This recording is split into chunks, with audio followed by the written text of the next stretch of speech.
ये आकाशवाणी लखनऊ है। अब आप शाइस्ता बानो से इलाकाई खबरें सुनिए।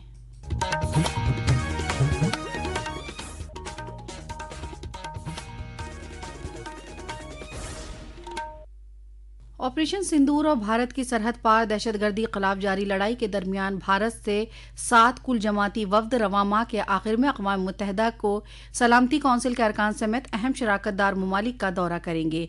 पार्लिमानी उमूर के वजीर किरण रिजिजू ने अपने सोशल मीडिया पोस्ट में इसकी मालूमात दी।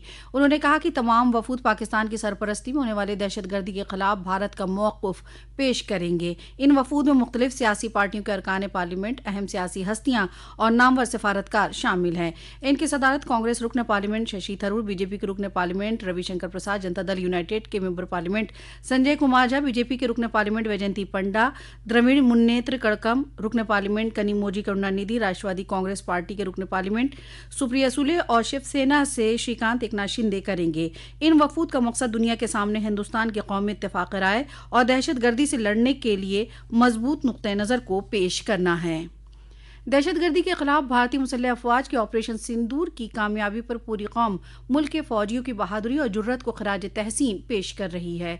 आकाशवाणी खबरों का शोबा मुसल्लह अफवाज के खराज अकीदत पेश करने के लिए एक स्पेशल सीरीज पेश कर रहा है।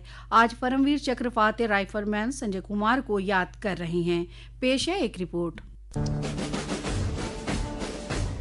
हिमाचल प्रदेश के बिलासपुर जिले के निवासी राइफलमैन संजय कुमार 1996 में जम्मू और कश्मीर राइफल्स की 13वीं बटालियन में शामिल हुए। 4 जुलाई 1999 कारगिल युद्ध के दौरान राइफलमैन संजय कुमार मुश्को घाटी में .4875 के एरिया फ्लैट टॉप पर कब्जा करने वाले टीम के प्रमुख स्काउट थे। जब हमले के लिए टीम आगे बढ़ रही थी तो एक जगह से दुश्मन ने ऑटोमेटिक गन से जबरदस्त गोलीबारी शुरू कर दी और टुकड़ी का आगे बढ़ना कठिन हो गया। ऐसी स्थिति में गंभीरता को देखते हुए राइफलमैन संजय कुमार ने तय किया कि उस ठिकाने को अचानक हमला किया जाए। उन्होंने आमने सामने की मुठभेड़ में 3 पाकिस्तानियों को मार गिराया और दूसरे ठिकाने की ओर बढ़े। जख्मी होने के बावजूद राइफलमैन संजय कुमार दुश्मन से जूझते रहे और वीरता, साहस और असाधारण उच्च कोटि की कर्तव्य निष्ठा का परिचय दिया, जिसके लिए उन्हें परमवीर चक्र से सम्मानित किया गया। राष्ट्र उन्हें सलाम करता है। अनुपम मिश्र, आकाशवाणी समाचार, दिल्ली।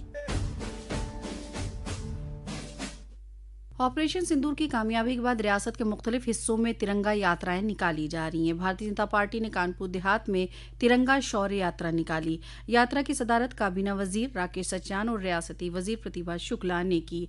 इसी सिलसिले में कल बदायूं मरकजी वजीर मुमलिकत BL वर्मा ने भारतीय शौर्य तिरंगा यात्रा की निजामत की। रियासत के कन्नौज, पीलीभीत, सुल्तानपुर, रायबरेली और मऊ समेत कई दीगर अजला में भी कल भारतीय शौर्य तिरंगा यात्रा के इनेकाद किए गए। वज़ीर आला योगी आदित्यनाथ ने 15 जून से कब्ल सैलाब से बचाव के सभी प्रोजेक्ट मुकम्मल करने के अहकाम दिए हैं। उन्होंने कहा कि हर प्रोजेक्ट क्वालिटी के साथ वक्त से मुकम्मल किया जाए ताकि मानसून के दौरान सैलाब के असर को कम किया जा सके। वज़ीर आला ने कल लखनऊ वाक़ अपनी रिहाइश पर महकमे आबपाशी और आबी वसाइल के जायजा के दौरान ये अहकाम दिए। वज़ीर आला ने कहा कि सैलाब से बचाव के लिए तवील मुद्दती हिकमत अमली का सबसे मौसर हल दरिया की खुदाई और चैनलाइजेशन है। वज़ीर आला ने दरियाओं को बहाल करने की मुहिम जंगी सतह पर चलाने के अहकाम दिए। उन्होंने कहा कि आबपाशी, रेवेन्यू, नमामि गंगे और शहरी तरक्की महकमे आपसी तालमेल बनाकर गायब दरियाओं को बहाल करें।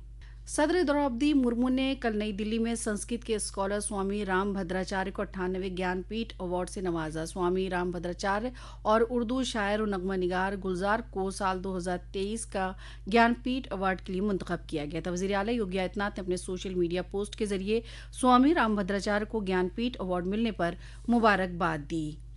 सुप्रीम कोर्ट ने मथुरा के वृंदावन में श्री बांके बिहारी मंदिर कॉरिडोर प्रोजेक्ट को हरी झंडी दे दी है। जस्टिस बेला अम त्रिवेदी और जस्टिस सतीश चंद्र शर्मा की बेंच ने रियासती हुकूमत को मंदिर के फिक्स डिपॉजिट से 500 करोड़ की लागत से 5 एकड़ जमीन खरीदने की इजाजत दी है। जमीन ठाकुर बांके बिहारी जी के नाम पर रजिस्टर होगी। महकमा मौसमियात ने रियासत में गर्म हवाओं के दौर के बाद रियासत के मशरक़ी इलाकों में गरज चमक के साथ बारिश के इम्कान जाहिर किए। दूसरी जानिब कल शाम कई अजला में तेज आंधी के साथ बारिश हुई, जिसकी वजह से गर्मी और लू से थोड़ी राहत मिली। पीलीभीत जिले में आज सुबह तेज हवा के साथ बारिश होने से मौसम सुहाना हुआ। अम्बेडकर नगर जिले में भी तेज हवा के साथ बारिश होने से गर्मी से निजात मिली। इसी के साथ आकाशवाणी लखनऊ से इलाकाई खबरें अब खत्म हुई। अगला बुलेटिन दोपहर 2 बजे FM पर नश्र किया जाएगा।